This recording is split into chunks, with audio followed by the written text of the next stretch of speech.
Well, good morning, or good evening, I guess it is, everybody. Glad you are tuning in as we continue our study throughout the book of Colossians on Sunday nights. We had a great group this morning, had a wonderful worship service this morning, and hopefully, if you weren't able to be here, you were able to worship with us virtually online. We do that every Sunday morning at 10 a.m., and that's available to you live or in the virtual sphere where many of us find ourselves, or where we all find ourselves tonight. But we're glad you're here with us, and I hope you have your Bibles ready and already turned to the book of Colossians. We're going to begin just by quickly getting us back into the rhythm of the book, jumping back into the context. And again, say it every single time, but I'm stressing it for a reason. It will really benefit you. Take the time this week, several times, just to read through the book. It's only just a few chapters. What is it, 4 chapters? 4 chapters. It's a 10-minute read at most. But if you read this book even just once a week during the time we're studying, you're going to get more out of it when we come together and study it together. But more than that, you're going to know this book. You're going to know what Paul has to say about Jesus in this book. And that's our focus of the book. That's the entire context of the book, the supremacy or the preeminence, rather, of Jesus. And he talks about who Jesus was, what Jesus did, and because of that, we have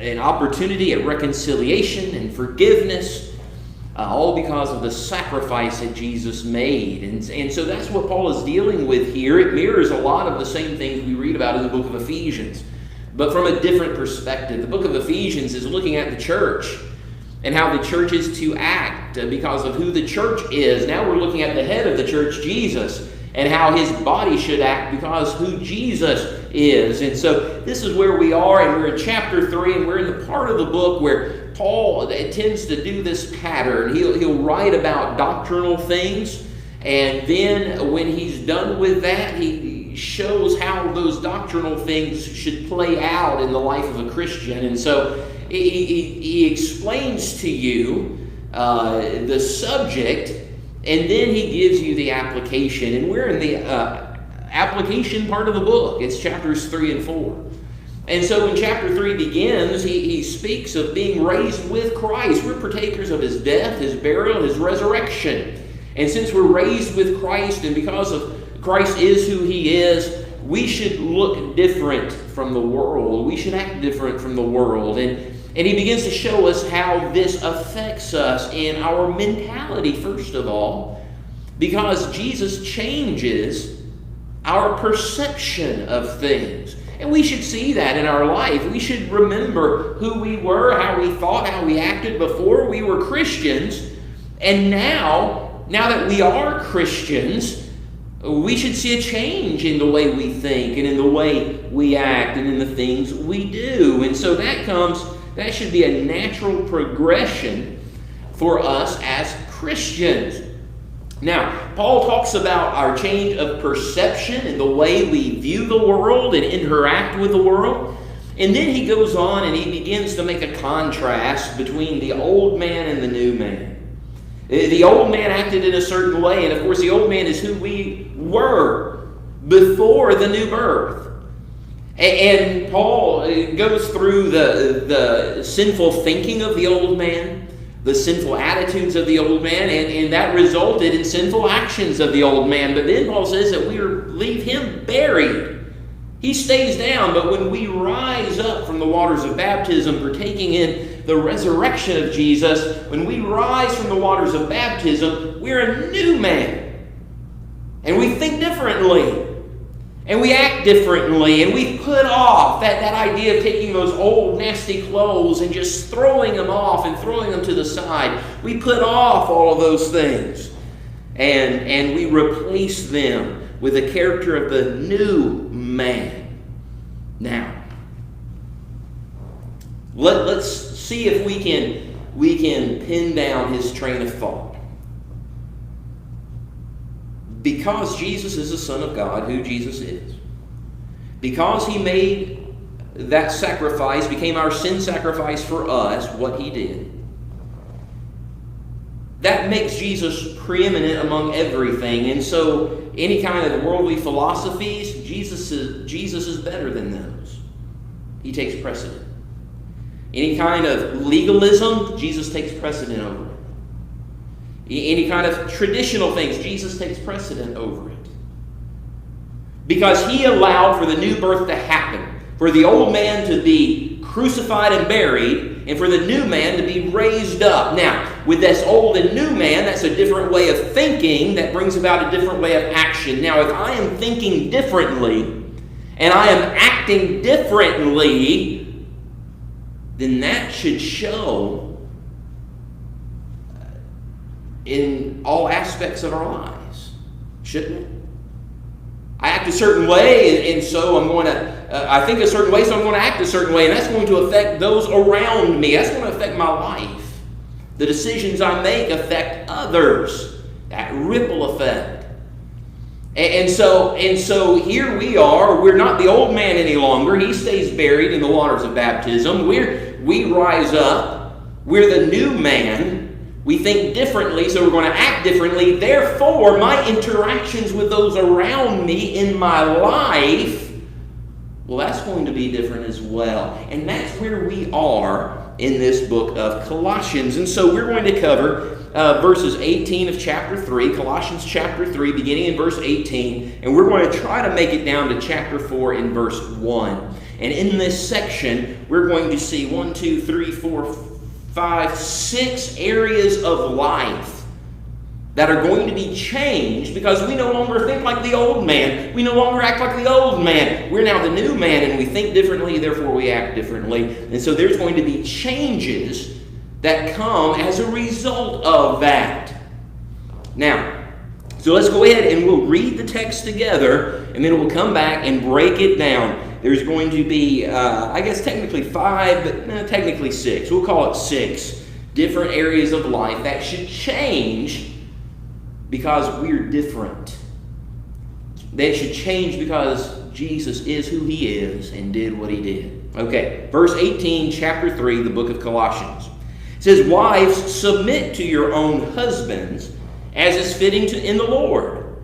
Husbands, love your wives and do not be bitter toward them. Children, obey your parents in all things, for this is well-pleasing to the Lord. Fathers, do not provoke your children, lest they become discouraged. Bondservants, obey in all things your masters according to the flesh, not with eye service, as men pleasers, but in sincerity of heart, fearing God.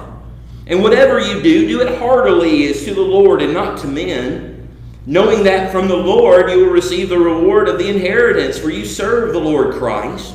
But he who does wrong will be repaid for what he has done, and there is no partiality. Masters, give your bondservants what is just and fair, knowing that you also have a master in heaven."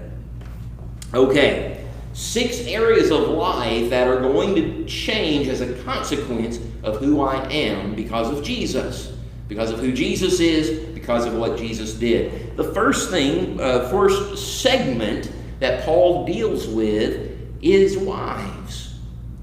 And this isn't a popular thing nowadays. There's a phrase in this, or actually a word in this, it's just not popular. And quite frankly, it's not popular with anyone. And when we look at the meaning of the word, we'll actually see why. Because most people don't like to do this. In fact, I would really go as far as saying no one likes to do this.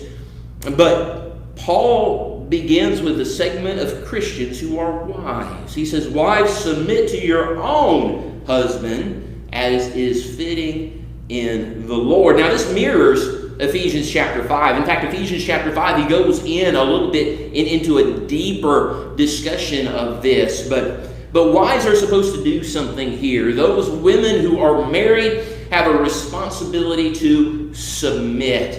And this is a word that means to place under. To place under. Now, there's a couple of things we need to delve into here. Because we, as a country, we have a past. And as a country and as a people and as a culture in this country in decades past, there have been certain attitudes that have taken this verse and twisted it into such a way that it is used to kind of push people into a subservient type of relationship, and that's not what Paul's saying here. He says, wives, submit. Now, we're going to do a little bit of English grammar here to understand the noun-verb relationship. You have active verbs, you have passive verbs. Now, with an active verb, the noun of the sentence does the action. So let's say I'm the subject. I throw the ball. So I am doing the action of throwing. Active verbs. The ball was thrown by me. I'm still doing the action, but now I'm not the noun. The ball's the noun, and it's passive. The verb is not. The verb is being done by the object, not the subject. The ball is still being thrown, but I'm doing the throwing. I throw the ball. The ball was thrown by me. There's a difference there, right? Now, when we look at this, wives, submit to your own husbands. This is an active verb. And again, the word submit simply means to be placed under, or to place under. And in this case, the wives are placing themselves under their husbands. Nowhere in this verse is the husband lording over the wife. Nowhere in this verse is the husband treating the wife as some kind of slave in a master-slave relationship by pushing her down into a subservient place. The wife is doing the action. She is placing herself under her own husband's authority. Wives are to place themselves under their own husband's authority is the idea. Notice to whom she is to submit. Her own husband. I have known of individuals who grew up in this time in our country where there was this attitude that women were subservient to men just in general. And so you would hear, misogynistic type language that was completely unscriptural and unbiblical in its attitude, saying, well, no woman's going to tell me what to do, or I'll show that woman who's boss. No. It doesn't say, wives, submit yourselves to every man. It says, wives, place yourself under your own husband. The wife isn't under the authority of mankind. The wife is under the authority of her husband. And she places herself there. The husband doesn't take her, constrain her, and force her there. But she, as a Christian woman, has a responsibility to place herself under the authority of her husband. With a caveat, as is fitting in the Lord. Sometimes we don't like to add that last little part in. As is fitting in the Lord. What does that mean? When your husband's authority does not contradict, or what your husband is deciding does not contradict what God says, then you're to submit to that. You're to place yourself under that authority. But if that husband, either being an erring Christian, either being a non-Christian, or a Christian who's out of service, begins to want things from you as a wife, well, it's better to obey God rather than men. That's where the submission ends. That's where the submission ends. It reminds me of what Peter would say. Let's turn over to 1 Peter chapter 3. Sometimes the question comes up, and we'll find a situation where a woman, for instance, is married to a non-Christian, or a non-Christian couple, and the woman obeys the gospel, the husband doesn't. And many times, and you've probably seen this in your experience, when there is a couple and one of them is faithful and the other is not faithful, usually the unfaithful mate is the husband, and it's the wife who's faithful. So let's assume that, and sometimes we ask, well, shouldn't we just keep the peace within the family? Shouldn't she just go along and be submissive? And they'll point to this verse. Shouldn't she just still place herself under his authority and let him lead her spiritually? First of all, never should we place ourselves, anyone, wife or anyone, place yourself under the authority of one who is a non-Christian in spiritual matters. That is just dangerous. Dangerous to the soul of the family, to the soul of the spouse, but also to the soul of the children. Never should that happen. This is what Peter has to say about that situation, and I find it very telling, and it really gives us some insight into how it should look. He says in chapter 3, 1 Peter chapter 3 and verse 1, "Wives likewise be submissive," put yourself under, "to your own husbands," not mankind in general, but your husband, "that even if some do not obey the word, they without a word may be won by the conduct of their wives, when they observe your chaste conduct accompanied by reverence or fear." Do you see what Peter's saying there? My husband's not a Christian. He hates for me to come to church. He does everything he can to prevent me. I'm just going to stop going, or I'm going to go with him to that man-made church because that just keeps peace in the family. Peter says through inspiration, you do what you know it's right. They will learn the truth. They will see your conduct, literally your way of life. And by your example, without a word, Peter says, you don't have to nag them.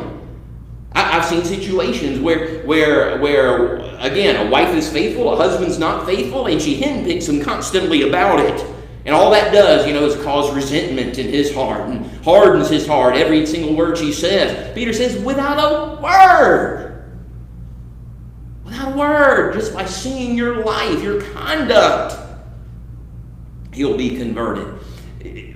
We need to understand that no matter who we are, no matter what role we play in society, in life, our conduct needs to always be, our way of life needs to always be, God comes first.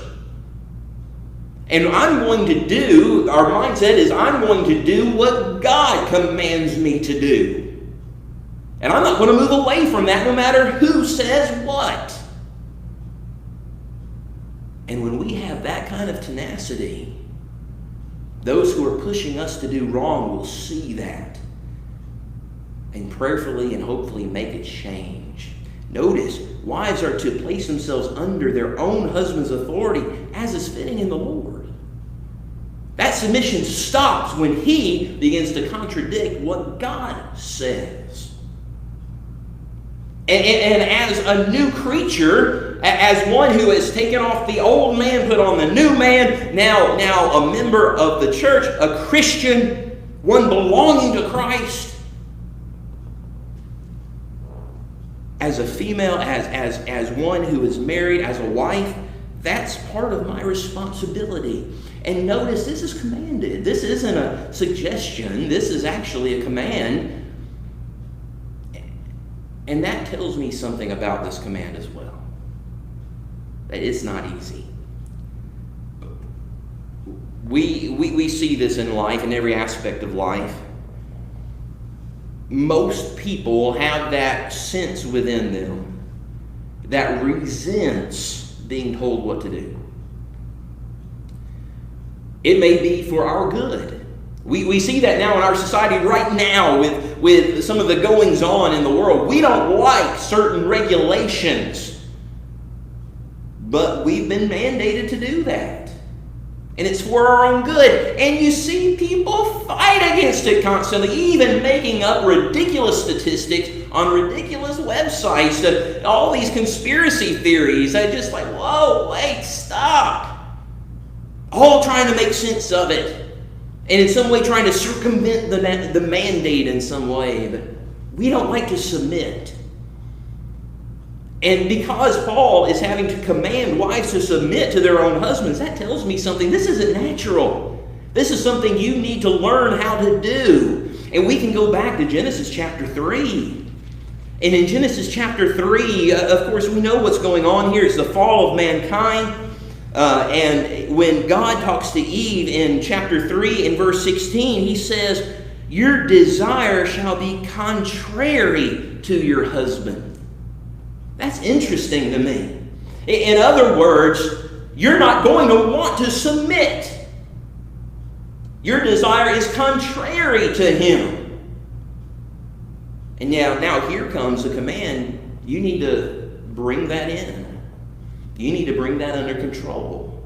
And you need to place yourself under the authority of your husband, as long as he doesn't contradict what God says. But what about husbands? They don't get off scot-free. It's not. We focus a lot of times so much on what he has to say about wives. Well, what about the husbands? Verse 19, "Husbands, love your wives and do not be bitter toward them." Love your wife. Ephesians 5 and verse 25. "Husbands, love your wives as Christ so loved the church and gave himself for it." Now, I'm to seek the best for my wife. Husbands, you are to seek the best interest for your wife. That's the word love, agape. It's not the pitter-patter. It's not the infatuation when you saw her for the first time across that mall food court. No, this is seeking the best for her. What's best for her? And there's a cyclical thing that goes on here. If the husband is constantly seeking the best interest for the wife will easily place herself under, knowing that he's looking out for her best. And when a husband knows that his wife is always in submission, it shows him that respect, that respect. He has no problem seeking out her best interest. It's cyclical. And yet when one of those fails, guess what happens? The marriage starts to fall apart. They start to grow apart. Your marriage is in extreme danger. Because the wife's going to go outside and will eventually find another male who will look out for her best interests. The husband will actually go outside and find someone who will respect him with the respect that he desires. So it's extremely important. These two things, submitting, loving, respecting, loving, it's cyclical. But notice also, he says, love your wife, seek their best interest. Do not be bitter toward them. Do not be bitter. The opposite of bitter, sweet. Treat them sweetly, gently, tenderly. That's the husband's responsibility. I had a teacher, a mentor really, who would put it like this. You know, my wife likes to go shop at Walmart. But when we go shopping together, I prefer to shop at Target. And so she comes with me instead of Walmart to Target.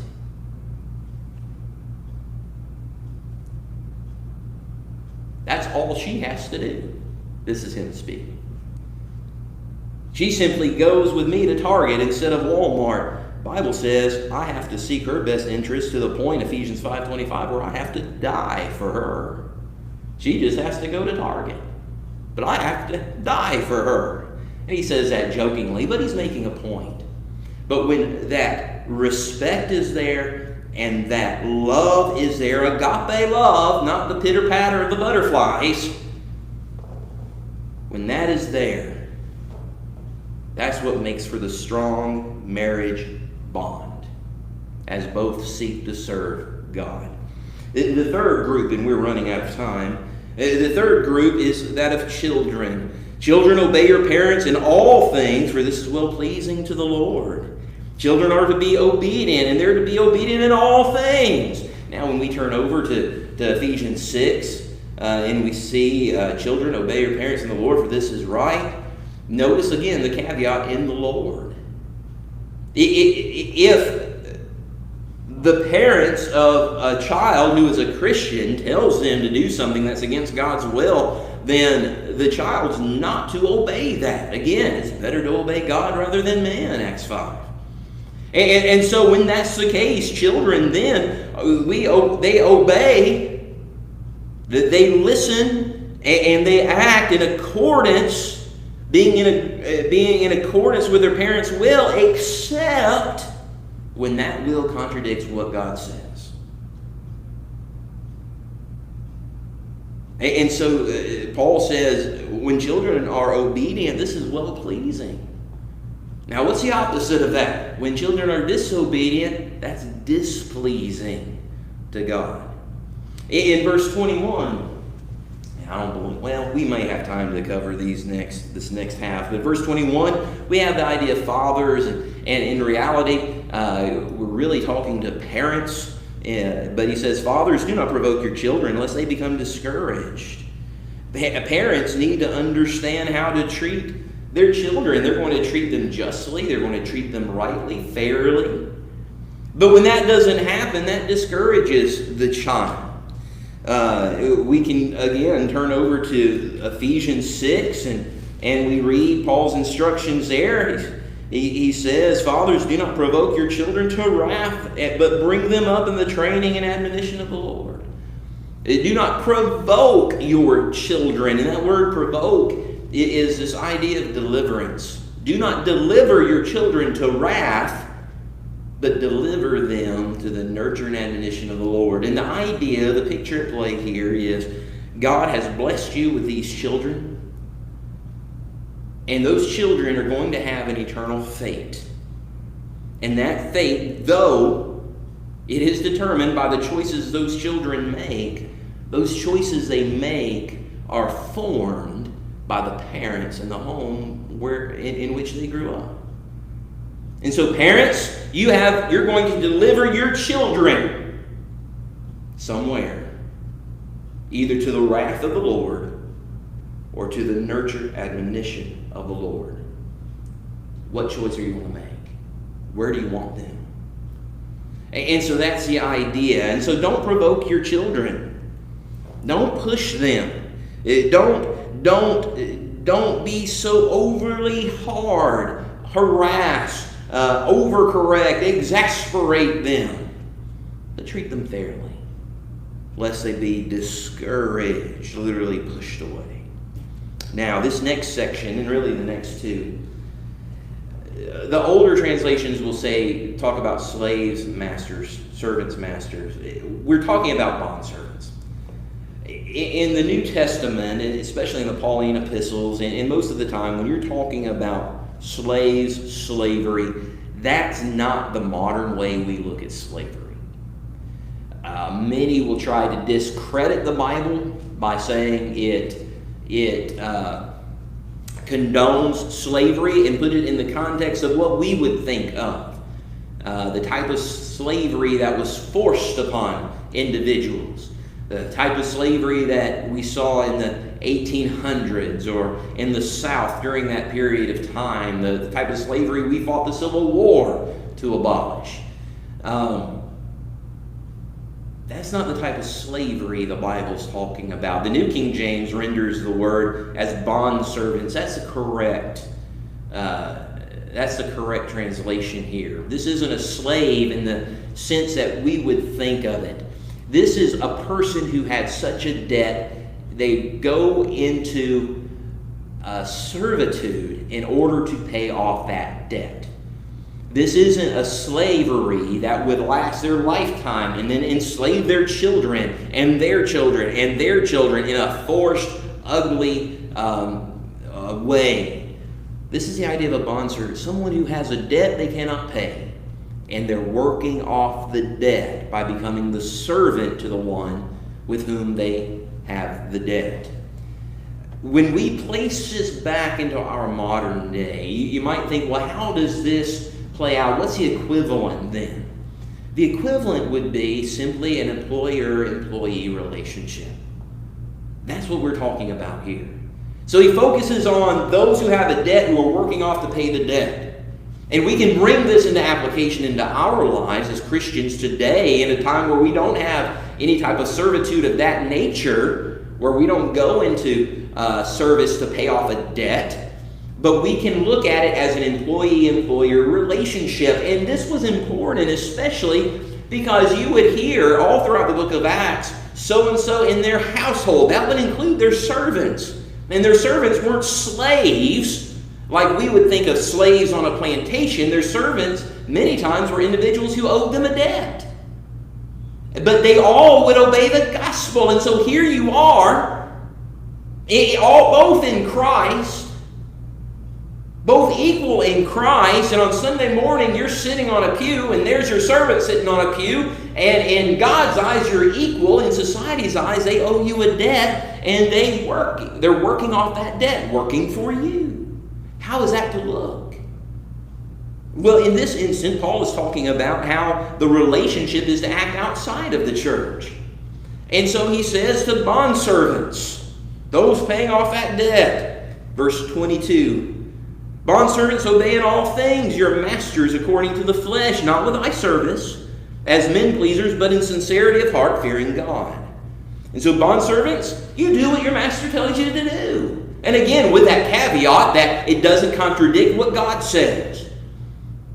Now, employees, when your boss comes in and tells you to do something, guess what? Do it. Do it. That seems a simple principle, but for some reason, a lot of people just don't quite get that. You may have been in a place of authority and in a business, a supervisor, and have had employees in the past who try to circumvent things, always try to get away, get out of work. In fact, I for a time was in a managerial position, and my supervisor told me, they're not going to do what you expect them to do. They will always do what you expect them to do.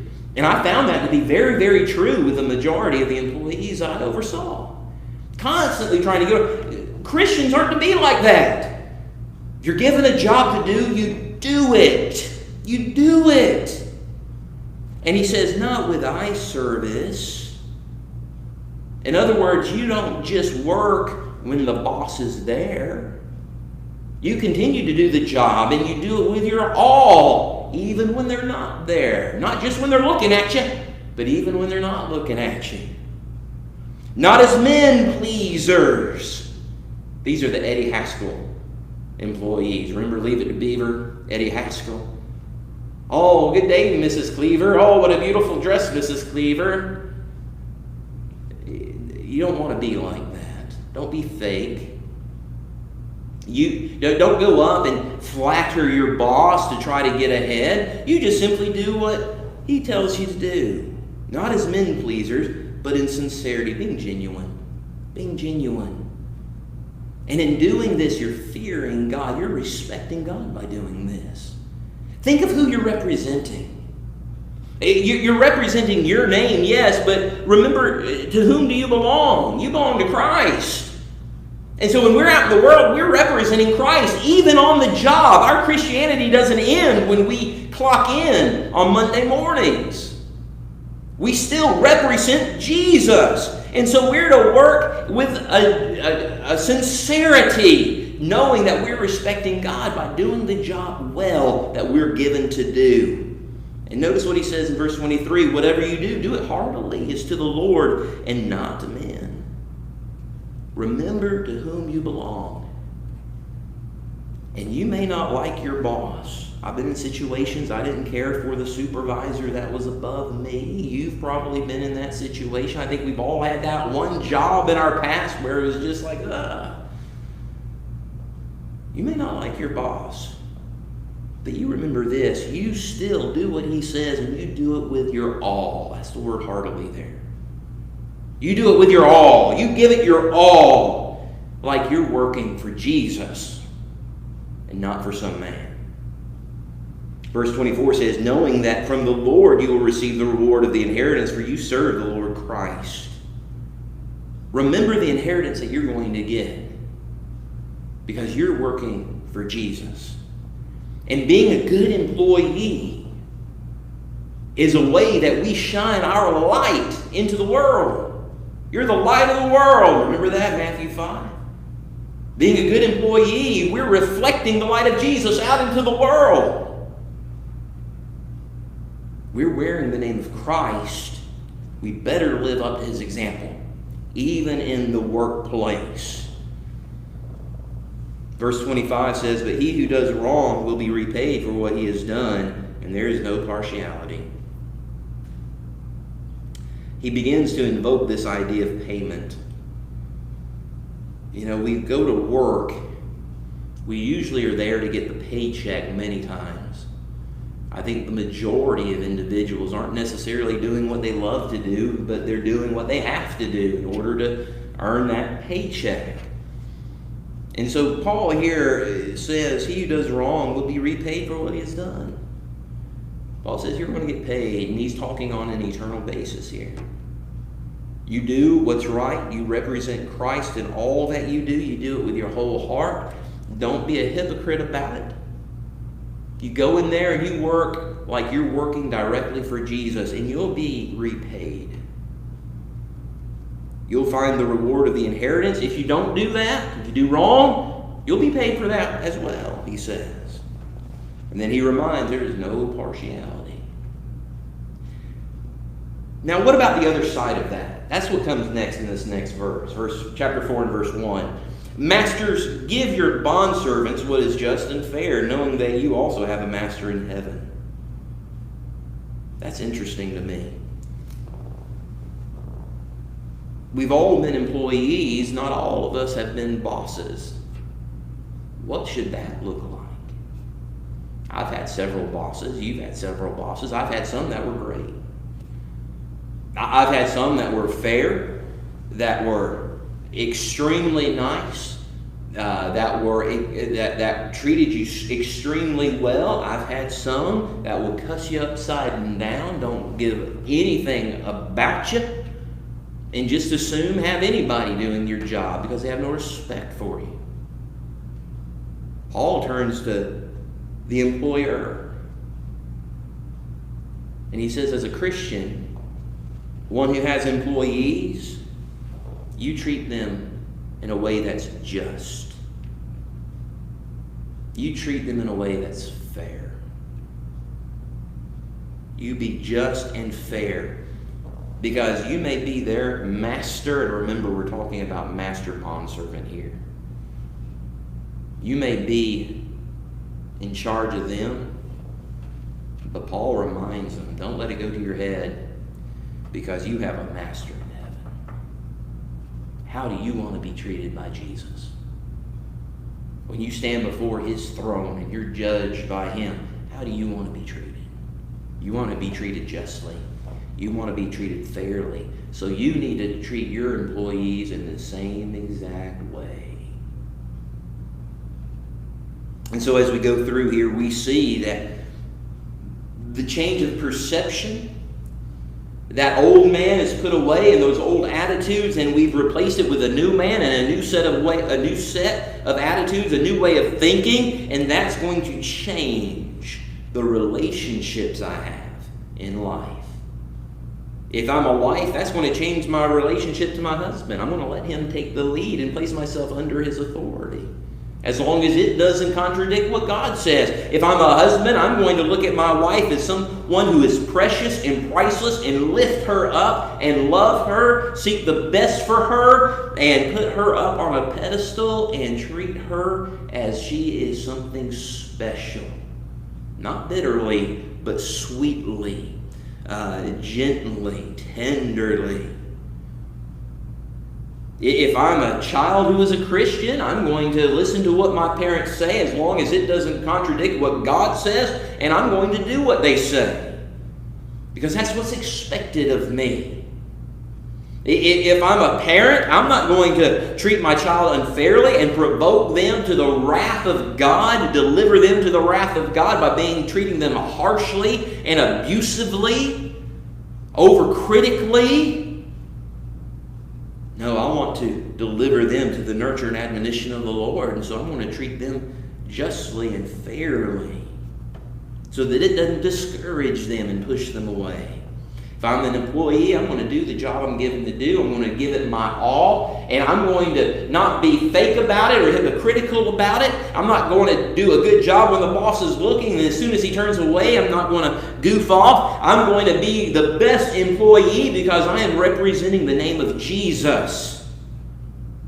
And I'm going to act like I am working for Him directly. And if I'm an employer, I'm going to treat my employees justly and fairly, remembering that I have one I'm going to answer to, and I want Him to treat me justly and fairly.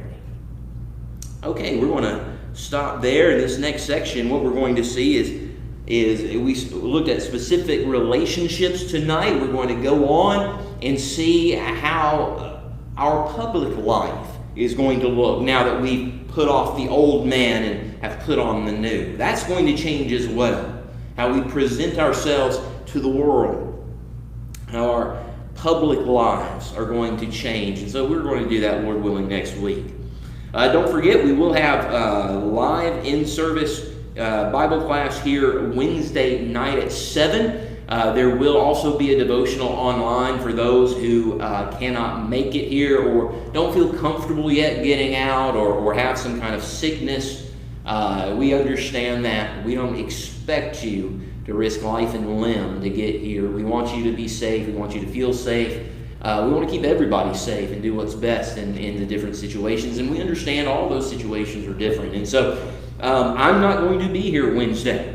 We're taking Elsie to Freed Hardeman. She is leaving us, and we'll be going to Freed Wednesday, and we'll probably be back late, I'm expecting. So I will not be here. I believe Tony's going to lead the Bible class here live in person. The stream that will be online will not be live. It's going to be pre-recorded, but it'll be a pre-recorded lesson that you can use to supplement your Bible study on Wednesday night, and that will be posted at 7 o'clock on Wednesday. Sunday morning, Lord willing, we'll be able to worship again together. We had a great group this morning, and that's always exciting to look out and to see these pews filling up and staying filled, and that's wonderful. It's wonderful to see everybody, and I don't get a chance due to this new layer of technology as we're live streaming. Hopefully that will change soon, and it seems like we've gotten everything ironed out, but I don't get to everybody anymore like I used to getting back in the back, but I do see you're here, and we appreciate that, and we hope everyone is staying safe and doing well. But 10 a.m. Sunday morning, and of course it will be live streamed as well, and then Sunday evening at 5 we'll continue our study in the book of Colossians next week. All right, hope everybody has a good week, and we appreciate you tuning in.